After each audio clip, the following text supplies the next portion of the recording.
감사합니다. 예수님의 이름으로 기도드립니다. 아멘.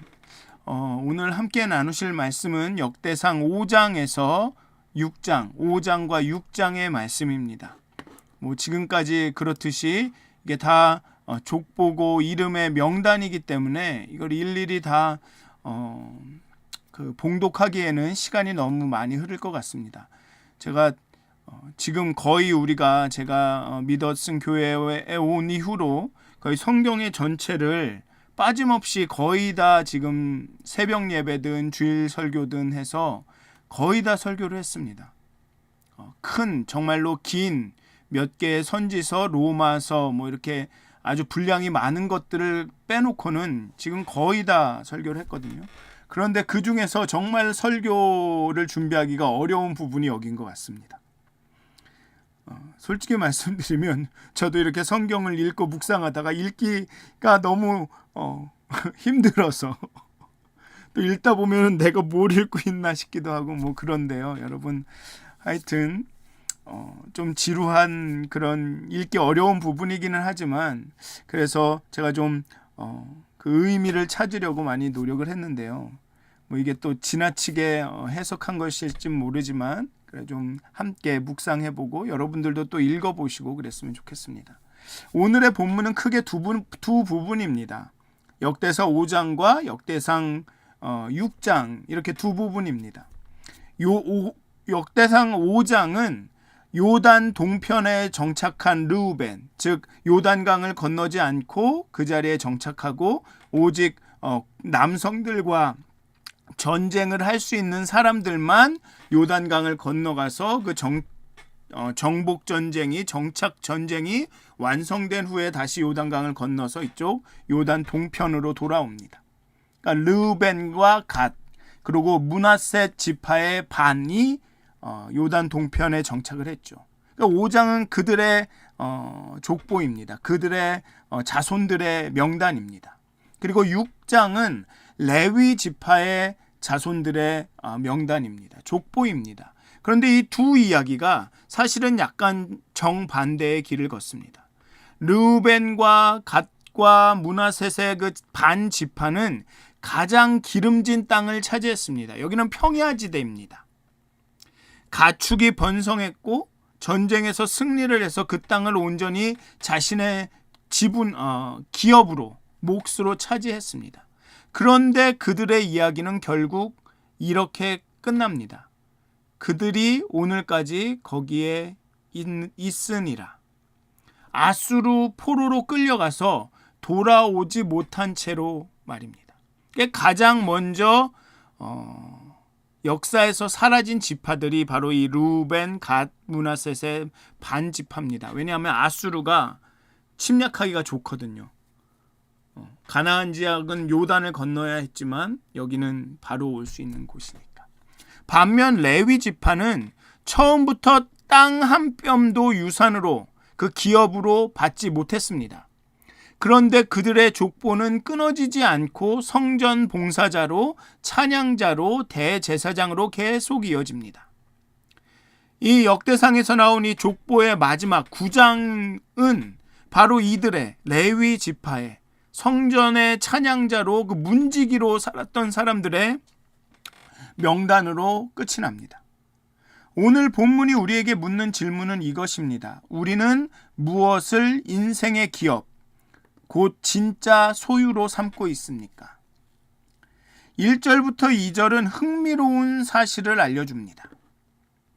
이스라엘의 장자 르우벤의 아들들은 이러하니라. 르우벤은 장자라도 그의 아버지의 침상을 더럽혔으므로 장자의 명분이 이스라엘의 아들 요셉의 자손에게로 돌아가서 족보의 장자의 명분대로 기록되지 못하였느니라. 유다는 형제보다 뛰어나고 주권자가 유다에게서 났으나 장자의 명분은 요셉에게 있느니라. 르우벤은 야곱의 장자였지만 아버지의 침상을 더럽힌 죄로 그 아버지의 두 번째 부인이라고 해야 되죠. 첩이라고 얘기를 해야 되나? 그 첩과 동침한 죄로 장자의 명분을 잃습니다. 그리고 그 명분은 유다가 아니라 요셉에게로 넘어갑니다. 그래서 요셉의 두 아들들이 그 12지파에 이름을 올리게 됩니다. 그런데 그러한 범죄를 저질렀음에도 불구하고 르우벤 지파는 이후에 크게 번성했고 요단 동편의 기름진 땅을 차지했습니다. 18절부터 22절을 보면 이 르우벤과 갓과 므낫셋의 반 지파가 하갈 사람들과 전쟁할 때 하나님께 의뢰하고 부르짖었습니다. 그러자 하나님이 응답하셔서 큰 승리를 거두었다라고 기록합니다. 낙타 5만 마리, 양 25만 마리를 빼앗을 정도의 대승이었습니다. 그런데 포로 귀환한 공동체의 현실에서 보면 사실은 지금 이때 차지했던 그 땅들은 다 빼앗기고 말았죠. 심지어 이 세 지파는 존재하지도 않습니다. 그럼에도 불구하고 이들의 그 자손들의 목록과 이들이 성취했던 이러한 대승을 언급하는 이유는 무엇이냐? 하나님과 바로 서면, 하나님을 의뢰하고 부르짖으면 이러한 승리를 우리가 다시 얻을 수 있다는 것을 귀한 공동체에게 보여주는 겁니다. 그런데 25절과 26절에서 갑자기 이야기가 바뀝니다. 25절과 26절을 보면 그들이 그들의 조상들의 하나님께 범죄하여 하나님이 그들 앞에서 멸하신 그 땅 백성의 신들을 간음하듯 섬긴지라.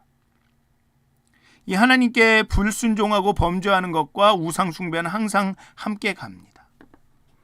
그러므로 이스라엘 하나님이 아수르 왕 불의 마음을 일으키시며 아수르 왕 디글랏 빌레셀의 마음을 일으키심에 곧 르우벤과 갓과 므낫셋 반 지파를 사로잡아 할라와 하볼과 하라와 고산강가에 옮긴지라. 그들이 오늘까지 거기에 있으니라. 고향으로 돌아오지 못하고 거기에 있었습니다. 그런데 유대 그 바벨론으로 끌려갔던 그 포로들은 귀환을 했습니다. 어디에 차이가 있습니까? 이 세 지파는 그 아수르에게 멸망된 후 여기저기 흩어지고 돌아오지 못했지만 지금 바벨론으로 포로로 끌려갔던 사람들은 돌아왔습니다. 어떤 차이가 있습니까? 하나님께 범죄하여 라는 거죠. 그러니까 귀한 공동체에게 경고를 하는 겁니다. 하나님께 의뢰하고 부르짖으면 큰 전쟁에서 승리하고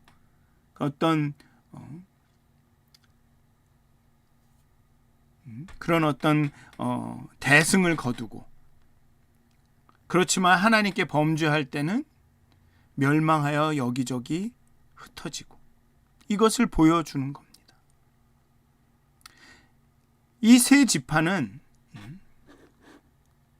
르우벤과 갓과 므낫셋 이 세 지파는 가장 넓은 땅, 가장 많은 가축, 가장 큰 승리를 가졌던 지파입니다. 그리고 가장 먼저, 가장 완벽하게 역사에서 사라졌습니다. 왜? 하나님의 말씀에 불순종했기 때문에, 하나님 앞에 범죄하였기 때문에 그렇습니다. 그런데 이제 6장에 레위 지파의 이야기가 나옵니다. 레위인은 애초에 땅을 기업으로 받지 못했습니다. 그들은 다른 지파들이 제비 뽑아 내어준 48개의 성읍과 그 초원에 흩어져 살았을 뿐입니다. 그런데 이 지파의 족보는 놀랍도록 길고 상세합니다. 아론에서부터 마지막 대제사장 여호사닥까지, 그리고 다윗이 세운 찬양자 헤만, 아삽, 에단의 족보까지. 이 사람들은 땅 대신에 무엇을 가졌습니까? 49절이 답합니다. 아론과 그의 자손들은 번제단과 향단 위에 분향하며 제사를 드리며 지성소의 모든 일을 하며 하나님의 종 모세의 모든 명령대로 이스라엘을 위하여 속죄하니. 그들은 제사를 담당했고 또 이 이스라엘 백성들을 대신하여 회개하고 그 속죄하는 일을 담당했습니다. 그들의 기업은 땅이 아니라 하나님 자신과의 직접적인 교제였습니다. 제사 드리고 회개하고 돌이키고 이스라엘을 위해서 그 속죄제를 드리고. 여호수아 13장 33절은 이렇게 말합니다. 레위 지파에게는 모세가 기업을 주지 아니하였으니 이는 이스라엘의 하나님 여호와께서 그들의 기업이 되심이었더라. 레위의 기업은 하나님이었습니다. 하나님께 예배하는 것이었습니다. 그들은 아무것도 소유하지 못했지만 사실은 모든 것보다 더 큰 것을 소유했습니다. 그런데 안타깝게도 이들도 바벨론 포로에 끌려가고 돌아오면서 그들의 그 사명감과 그들의 정체성과 그들이 소유한 것이 얼마나 크고 놀라웠고 대단한 것인지를 점점 잊게 되죠. 그래서 이런 목록들이 그 레위 사람들을 깨워 일으키는 겁니다. 레위 사람들이 가진 것이 얼마나 대단한 것이었는가. 그 느헤미야를 읽으시면서 아시겠지만 예루살렘에서 살고자 하는 사람들이 적었습니다. 예루살렘에 돌아와 성전에서 봉사하고자 하는 사람들이 적었죠. 그래서 느헤미야가 어떤 정책을 마련하죠. 그러니까 그들이 이 목록을 읽었을 때, 마지막 9장에 나오는 그 제사장들의 그런 목록을 읽었을 때 그 마음에 그래, 사명을 회복해야겠다라는 마음이 들지 않았을까 생각이 듭니다. 이 두 족보를 나란히 놓고 보면 역대기 기자가 던지는 질문이 선명합니다. 우리의 인생의 기업이 무엇인가? 르우벤, 갓, 므낫셋 반 지파는 눈에 보이는 것을 기업으로 삼았습니다. 땅과 가축과 군사적인 승리, 사실 그것들이 실제한 거죠. 텐저블 한 겁니다. 만질 수 있는 거고 볼 수 있는 거고 들을 수 있는 것입니다. 그리고 그런 땅과 가축과 군사적 승리는 한때는 정말 컸습니다. 그러나 하나님을 잊는 순간, 하나님께 범죄하는 순간 그 모든 소유는 그들을 지켜주지 못했습니다. 오히려 그 풍요 자체가 우상 숭배로 가는 길이 되었습니다. 레위 지파는 처음부터 눈에 보이는 것을 기업으로 삼지 않았습니다. 그들의 기업은 하나님 자신이었습니다. 그리고 그 기업은 나라가 바뀌고 왕조가 무너지고 성전이 파괴되어도 사라지지 않았습니다. 오히려 그들의 족보는 포로기 이후까지 끊어지지 않고 이어졌습니다. 저자는 아론의 족보를 솔로몬의 성전 건축을 중심으로 전후 12대를 배치함으로써 성전의 중요성을 강조합니다. 사무엘서가 사무엘을 에브라임 지파라고 소개함에도 사무엘을 레위의 그핫 자손이라고 소개함으로써 제사제도와 제사장의 직분과 자격의 중요성을 강조합니다.